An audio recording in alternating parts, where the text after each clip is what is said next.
To implement the story mapping intervention in a classroom, the basic format, which was utilized in each of the 4 research studies examined, is helpful. The baseline intervention maintenance format provides a visual representation of each student's increase in reading comprehension before the intervention was conducted, during the intervention process, and how well the intervention was maintained after the use of it had ceased. This same format can be utilized for other interventions as well.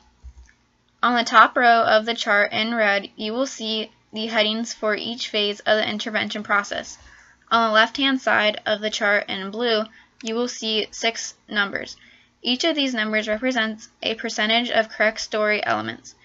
As the child completes each story map within the stages, their scores are recorded on the chart. The chart can serve as an easy way to present the child's reading comprehension struggles and successes to their parents or other educators. For the remainder of this demonstration, the format will be related to story mapping specifically. For the baseline, the classroom teacher can simply supply the students with text that meets their current reading level. Initially, within these readings, the chosen story grammar elements should be easily recognizable, then gradually become more challenging to identify. We do this because the new strategy is foreign to the students. The students then read the story aloud and complete the story map independently. They receive no help from the teacher or a review of their answers. These scores are simply utilized to see where the student is beginning from and are recorded on the chart. For our example, the student scored a 20% on the first baseline story map, a 40% on the second, and a 20% on the third. It is important to complete the task at least 3 times to show the student struggles with multiple stories and not just one. For the intervention phase, the story grammar element should be taught explicitly to the students. This should include a definition of each element and examples. At this time, the students should be exposed to a story map and taught how to use it. The story map should only include the story grammar elements that have been taught, and then more can be added as the elements are learned. The students can then read a story aloud with the teacher leading a guided practice to help the students find the story grammar elements listed on the story map. Other readings after this one can continue with the story until it is complete.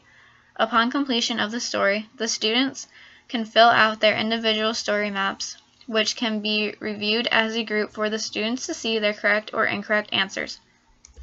Reviewing the answers with the students does not only show them if they are right or wrong, but also helps them understand why the answer they had was the wrong one. These scores are then recorded on the chart. For our example, the students scored 80% on the first intervention story map and 100% on the second. Then, they made a mistake and dropped down to an 80%, but that was followed by a 100% on the other 2 stories.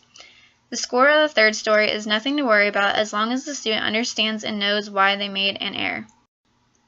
The maintenance portion could then be completed at the end of a unit or using the same steps that were utilized in the baseline phase.